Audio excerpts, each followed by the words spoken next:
All right, so welcome everybody to the Worker Protection Standard webinar for December 12th, 2022 on respirator requirements.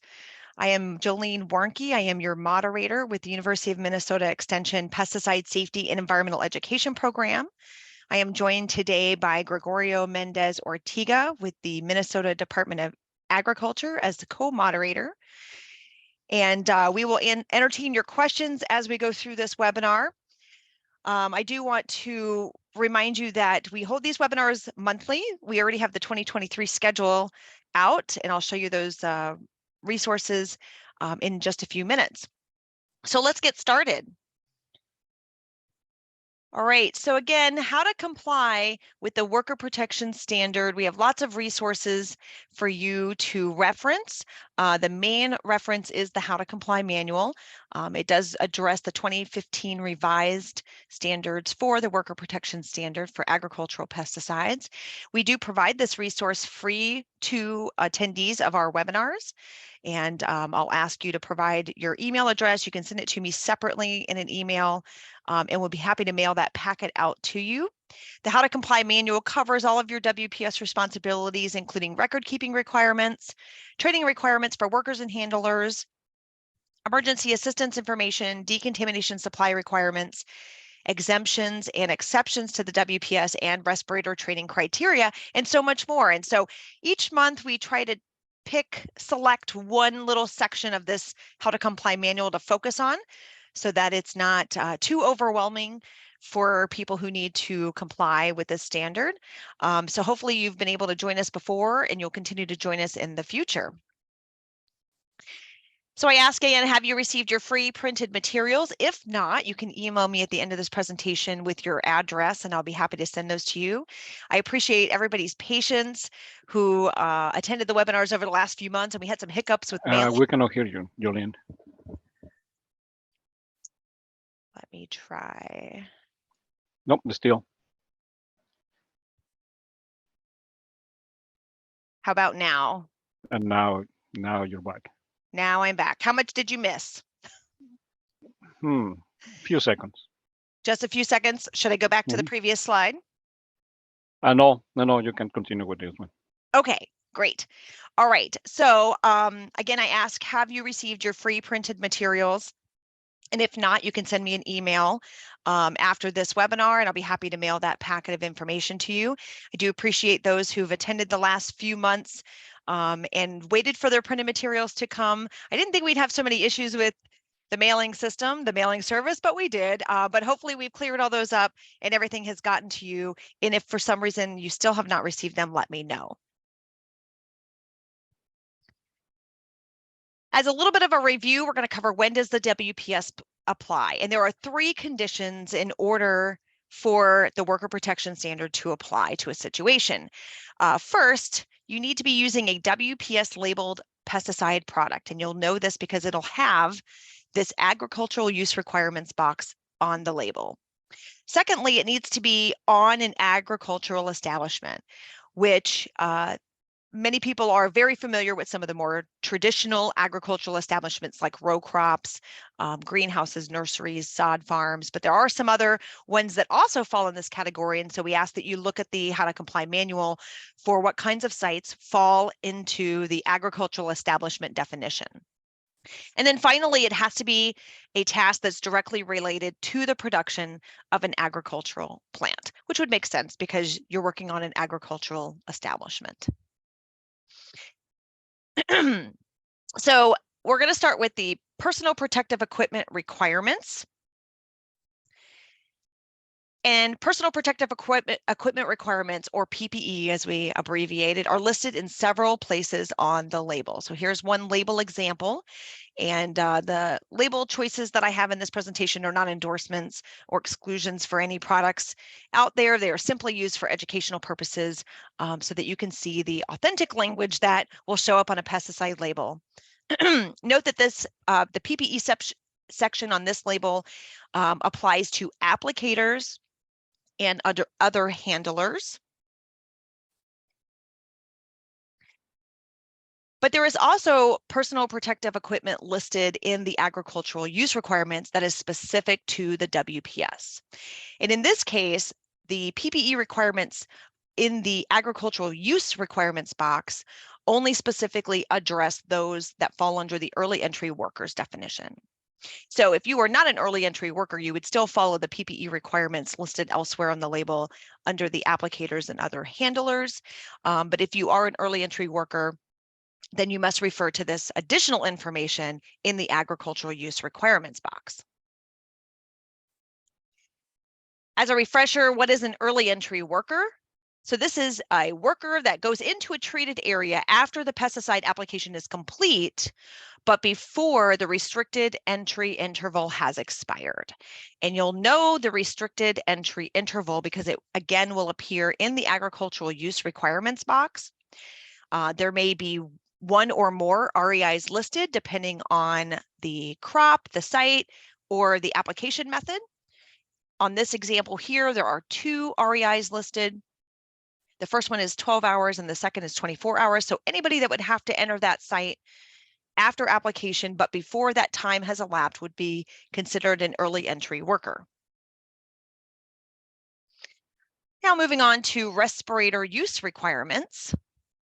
I want to direct your attention to one of our main resources that we use, although there will be several that are available to you that we'll provide in a follow-up email with our resource list. But if you refer to pesticideresources.org, this is the PERC website, you will find the Worker Protection Standard Respiratory Protection Guide there. It is a free download for you, but we also provide this in the printed materials that we mail out as well. It's a very well done respiratory guide, has lots of great pictures in it, fairly easy to read, and should answer all the questions that you might have. We will refer to it several times during this presentation. Who needs to be qualified to wear a respirator? The simple answer is anyone who will be handling the product in the manners listed on the label that require a respirator. So always refer to the pesticide label for respirator requirements. Who is responsible for ensuring respirator requirements are met? I pulled this directly out of the How to Comply manual, out of the respiratory guide. The ultimate responsibility for ensuring compliance with respirator requirements of the WPS falls to the handler employer, which could be the handler if they are self-employed. Now, it is the handler's responsibility to actually execute the wearing of the PPE properly in the field, but making sure that all the requirements are met is on the handler employer. There is also no exemption to the respirator requirements for family-owned establishments, and you'll find a section on this in the How to Comply manual that further explains. How do you know a respirator is required? Check the label. And again, you may have several different areas that you might need to check for the personal protective equipment requirements. Here you can see that under the PPE section for applicators and other handlers, it does require a NIOSH approved particulate respirator with any NR or P filter, a NIOSH approval number, prefix TC84A. I'm not going to read the rest of it because we'll dive into this a little bit more in just a minute. Please note that there's no grace period for respirator requirements, meaning a person cannot use a respirator until all the requirements have been satisfied. So there isn't, a trial period where you can hire somebody and they work, in the establishment using a respirator for 30 days to see if they're going to work out, and then you start the respirator requirements. There's no grace period. The individual must meet all of the requirements before they can perform the duty that requires the respirator. So after you've determined that a respirator is required for use, there are multiple steps that you have to perform. And we'll go over each one of these, and you're welcome to ask questions as we go. I'm going to try to monitor the chat box here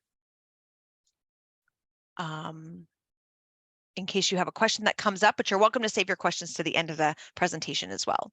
So step 1 is the medical evaluation of the user. Now, we do have several resources available on the University of Minnesota Extension Pesticide Safety website. And some of those are online services where they can do an online evaluation. They could fill out the information and do a virtual meeting with a medical provider to get that approval. Or they can print a form and bring it to their medical provider. And a medical provider is kind of a wide range of individuals who would be qualified to do this. So it could be a workplace safety clinic, that does like typically you're like OSHA or DOT drug testing or other types of evaluations for work. It could be their primary care physician. It could be, various other types of medical providers. There's not one specific one that a person would have to go to as long as they can do the evaluation properly.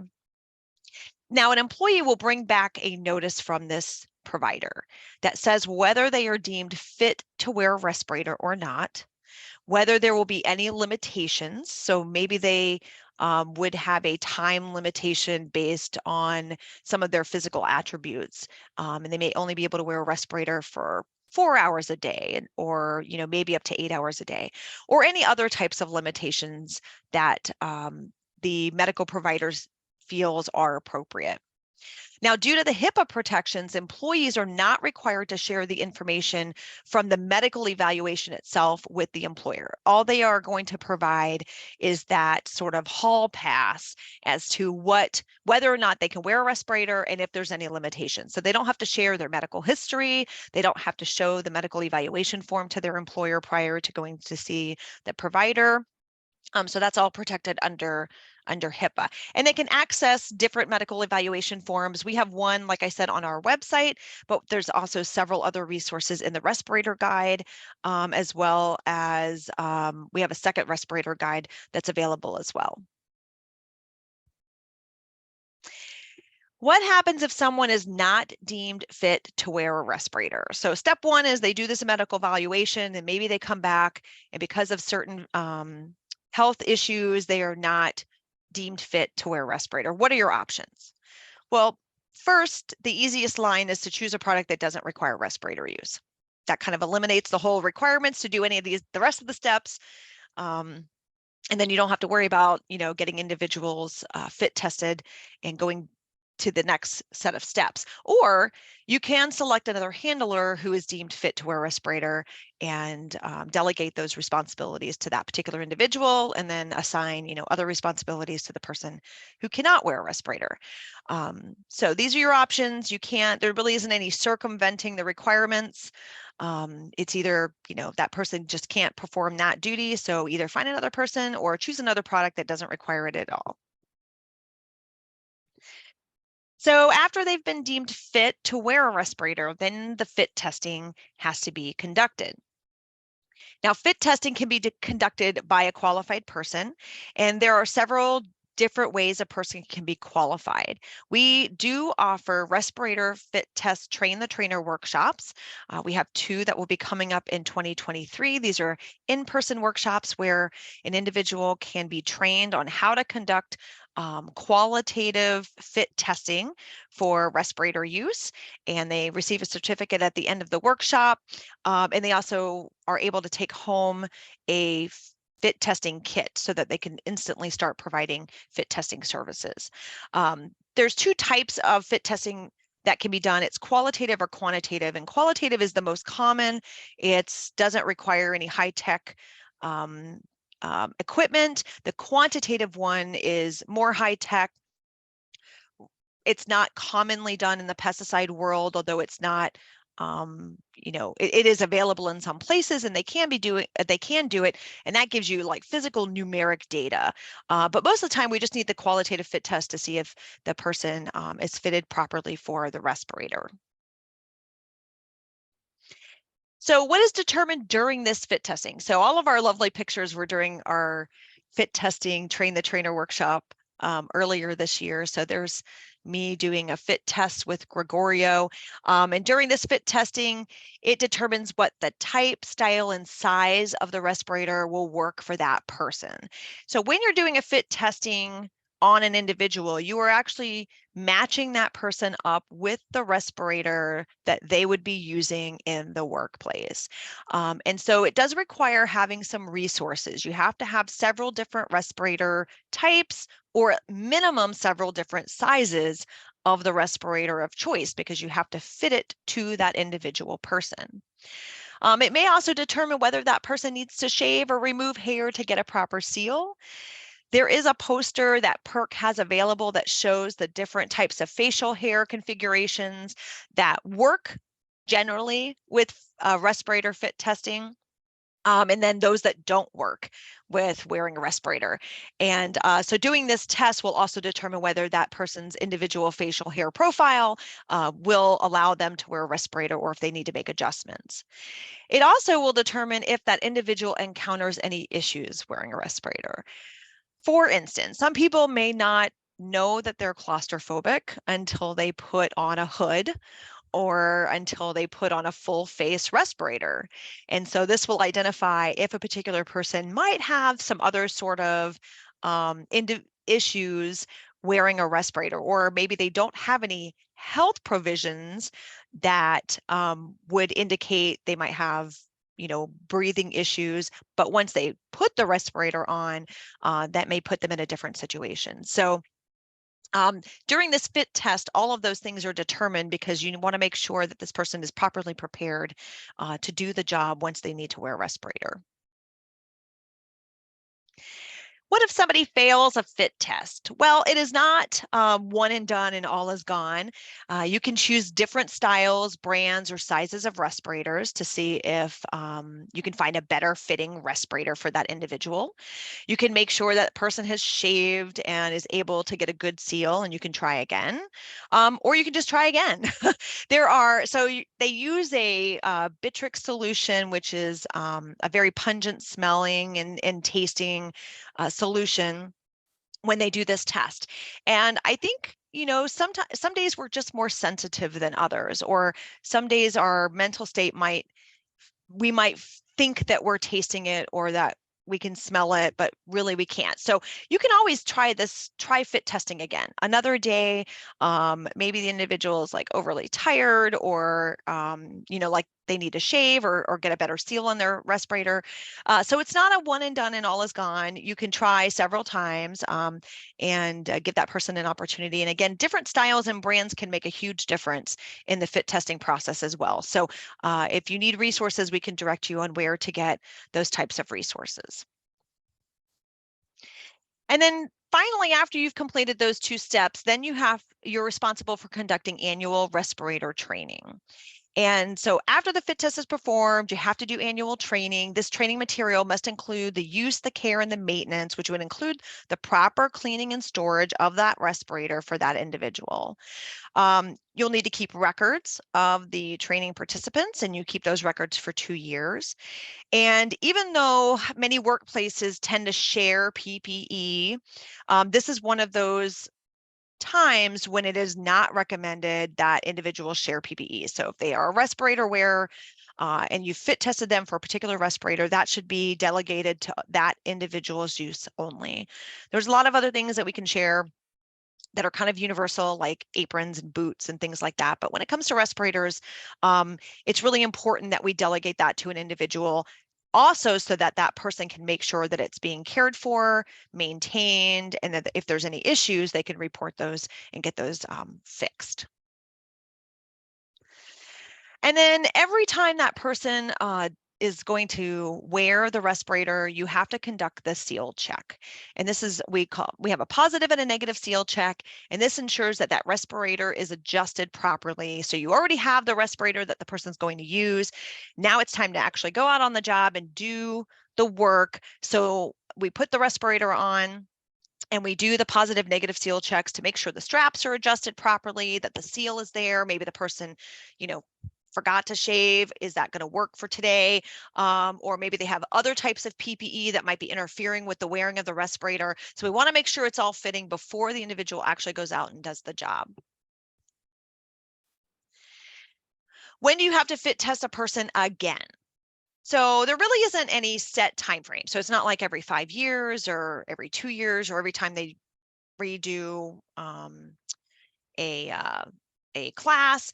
It's just if there's a significant change in a person's weight, facial shape, or something that might affect that fit in that seal, or if a different type of respirator is required to be worn. So maybe when you did the fit testing, you only used full face masks or full face respirators, but now they're going to be wearing a half mask. Or maybe they need to switch from the half mask to an air supplying. So then you would have to perform that fit test again for that particular type of respirator. I should also have noted that if your company decides to change brands of respirators or types of respirators, then you need to fit test everyone again. So, let's just say you were using 3M for a long period of time. The model and style that you have is no longer available. You need to switch to a different type. And so you'll need to fit test everyone again to make sure that that new respirator type is going to fit in the same fashion. Now let's move on to the respirator types and information. So I'm going to bring you back to the label that we looked at the beginning. And this one, again, lists the requirement for a respirator under the personal protective equipment section on the label. Usually it's fairly specific, although we want to make sure that we understand the words that they print there and how that translates to what you have to do when you're getting all the materials for wearing a respirator. So let's break this information down a little bit. The label called for a NIOSH approved particulate respirator with cartridges. So here are some examples of what those look like. You can have a half face or a half mask, which covers the nose and the mouth and has 2 cartridges on it. Or you can do a full face, which covers the whole face with an impermeable shield and then also has the cartridges on it.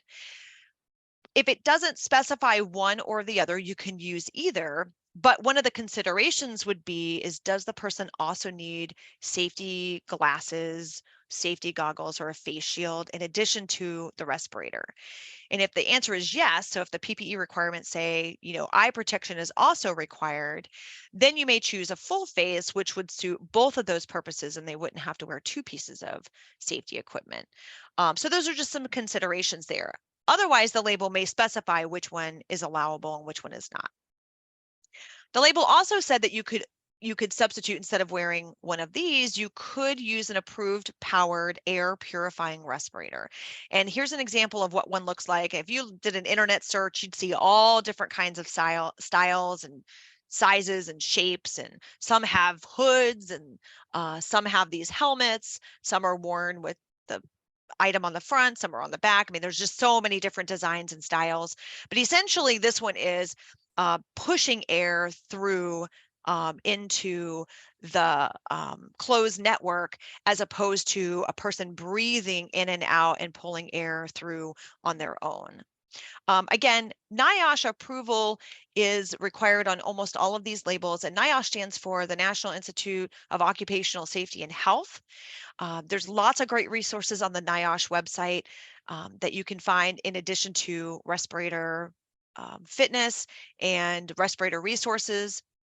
But primarily in the pesticide world, we use them for this information. Now let's look a little bit about cartridges. And again, there's so many different references and resources to cartridges. If you did an internet search, you'd probably be a little overwhelmed with what you would find. So we're going to try to keep it as simple as possible. On this label, it calls for a particulate respirator with an N, R, or P filter. And I found this great little color coding chart here, which I feel is fairly accurate. There might be a rogue exception to one of these coloring on the key, but for the most part, if you look in the cartridge use, you're going to look for that N, R, or P, and you can see that we have orange. I don't know if my pointer will show up here, but we have orange, which is any particulates, and those are P's, and there's an R there, or some R's there. Teal, which is N's, and then the purple, which is P's again. So particulate filter, it should say particulates. So the orange, the teal, and the purple provide that description there. And then if you look at the photo below, this is how the cartridges can look. Now there's, again, many styles. They can have different labeling on them, but generally they will be color coded and they will have print on them as well. So you don't just go by the color, make sure that you read the information that's on the label to know whether or not it has those letters and that requirement listed on that particular cartridge as well. So here are some examples I pulled. These would be P filters. And if you look at the top one, that's more of a canister style, and it says P100 on there, and it is purple, like the key that we saw before. And the other one is also a P100, but this is more of a pancake style and feels more cloth. It's not a hard cartridge, but it is a particulate filter, and it is NIOSH approved as well. You have to select the proper cartridges or they're not going to protect you. There's a lot of different cartridges out there. Some might seem like they would be more protective just by the words that they use or how they look, but they are critically designed for a specific set of contaminants. So you can't steer and divert from what the label says. You have to make sure that you are choosing the right cartridges in order to afford that person the right protection. You also have to take care of the cartridges. They all have a lifespan and they expire after a certain amount of time. And these instructions will come with the cartridges that you purchase. It may say that there is a exposure limit time of 8 hours, 12 hours, discard cartridge after a certain amount of days or work hours. And again, that is for the protection of the individual who's wearing them. After the cartridges are expired, they're no longer going to do their job, so you need to replace them. A little bit about respirator proper storage and maintenance. So again, refer to the respirator guides for proper storage and maintenance. Essentially, though, you want to make sure after they are cleaned that they are put into closed bags or containers where they're not going to be exposed to air or contaminants. Some of our cartridges, they are continually actively working. So if they're exposed to air, they're just going to be continually filtering air. You know, the cartridges generally don't filter too much unless they're being actively used on the respirator because it requires airflow back and forth. But again, each of the cartridge types that you have will give you specific directions on the proper storage for those particular cartridges. It's really important that during the annual training that you go through your business specific cleaning and storage practices. So there's a lot of general things that you can find, but you need to make sure that the individuals in your establishment can perform those duties specific to what you have available on your site. Where will you find more information? So definitely the Minnesota Department of Agriculture, and Gregorio is here, and I'm going to give him a moment in just a minute. He offers compliance assistance, inspections, and training materials. And of course, he's present on all of our webinars as the regulatory representative with the Minnesota Department of Agriculture. The University of Minnesota Pesticide Safety Program, again, that's my institution. We provide training materials, training assistance, and can handle general questions. We do not answer the regulatory requirement questions. We will direct you to the Department of Agriculture for those. And then many of our resources, again, are free and downloadable off the PERC website, and that's pesticideresources.com. Again, they have training materials. They also have a compliance library, which will help a person understand whether or not the WPS applies to them in their particular situation. And then there's lots of general information about other resources and programs that can assist. Now I'm going to turn it over to Gregorio, who may offer some insight, additional information from the Department of Agriculture. Thank you, Jolene. Great information. There's not much that can be added for the information that you have presented. So I can give you a little example of how an inspection might occur when we are looking into the respirator provision. So depending on your agricultural establishment, we're going to be looking at the labels. The labelings that are right there on site of the products that have been used for the past couple of years or so. With that, we're going to identify if there is any label that requires the use of the respirator, and we'll move then to see if there is in compliance, the establishment is in compliance with the requirements, meaning that they have provided the medical clearance or evaluation for their handlers and when. Keep in mind it has to be prior to the use or even the fit test of the respirator. They have provided a fit test as well, and there is a training how to use and maintain the respirator. We'll be looking into that. If there is something that needs to be modified or needs to be bring it to compliance, probably an order to cease and desist of using that particular product, or that handler cannot be used that product until it is been they provided all the provisions of the respirator rule. Uh, with that, probably will be also we call it statement of completion, SOC, specific time given to the firm in case that is going to be that product is still going to be used in the future. There is a specific time that they need to provide those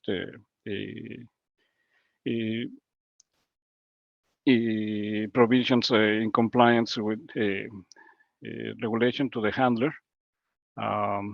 So then that product can be used in the future. Again, you mentioned that what are the options that they might have if they don't have the respirator or the handler fails the fit test. Well, they could be used a different product.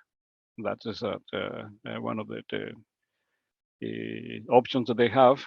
But if they have not provided any of the provisions, then there is no option. They have to do that, and that will be an order as well. I made a note here in which when to change the cartridges, and the cartridges, well, that is depending on what the use and what the manufacturer says. But also, if there is no information on that, they need to be changed after 8 hours of cumulative use, any of the respirator cartridges or filters. We offered, you mentioned, the compliance assistance inspections on site. This is in person. If any of the establishments are interested on have a compliance assistance inspections, just give us a call to MDA, send us an email. The inspector in your area will visit you and give you a walkthrough with all the requirements that are there and how to help you to modify some things in case they need to be brought into compliance. That's my information will be at the end. I will share with you, so you can send me an email or you can give me a phone call. And with that, that's pretty much what I can say. All right, great. Back to you. Are there any questions for Gregorio?